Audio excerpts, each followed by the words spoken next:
Hi, I'm Carolyn, and I'm a two-time survivor of postpartum depression, anxiety, intrusive thoughts, and rage, and birth trauma. My story starts in 2013 after the birth of my first son. I had a very, very long and hard and disappointing labor, and after 40 hours and 3 hours of pushing, I finally gave birth. And the doctor placed my son on my chest, and all I could think about was that my body had failed me because I did not have the birth that I expected or desperately wanted to have. When we came home from the hospital, I was determined to breastfeed, and that proved to be incredibly, incredibly difficult for me as well. We had issues with latch, we had issues with poor milk supply, we had issues with tongue ties. I had lactation consultants coming to my house every day, and I became more and more obsessed with trying to get it right, and also more and more anxious as the days went by. I'd say it was about 5 or 6 weeks in, and my husband finally came to me and he said, I think that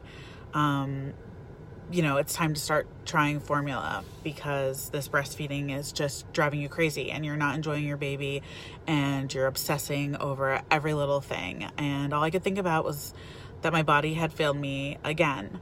And everything that I was supposed to be able to do naturally and beautifully, I was unable to do. After a couple more days, I finally gave in to formula, and I remember that day so vividly. I locked myself in a closet and cried and cried and cried and cried. I think it was probably shortly thereafter that the intrusive thoughts really started. I obsessed about his safety. Everything was a danger, a potential danger.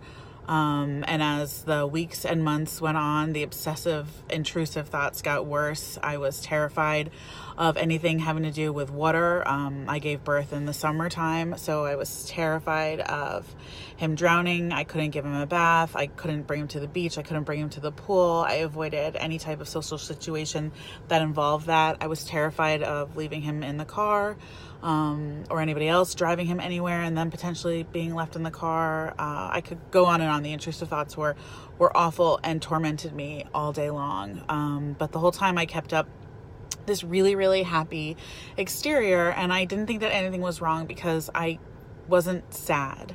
That went on for about 18 months.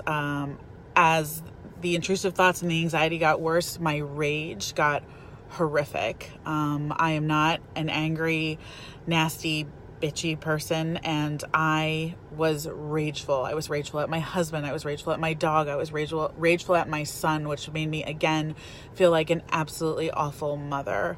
I remember again locking myself in the pantry of my kitchen and closing the door and breaking down in tears and just thinking I have made a huge mistake, that I have failed every step of the way from the moment that I gave birth to this son, and I wasn't supposed to be a mother.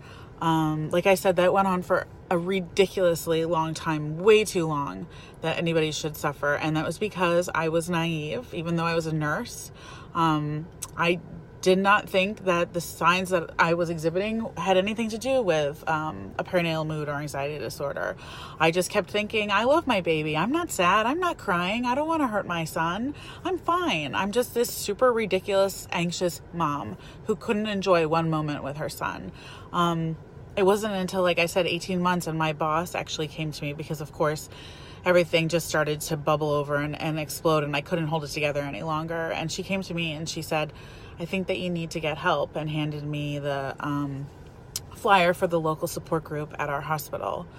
I share my story because nobody should have to wait that long. Nobody should have to suffer for 18 months. I can't get those 18 months back that I feel like I lost with my son, because I was embarrassed and ashamed and just felt like a bad mom and a failure.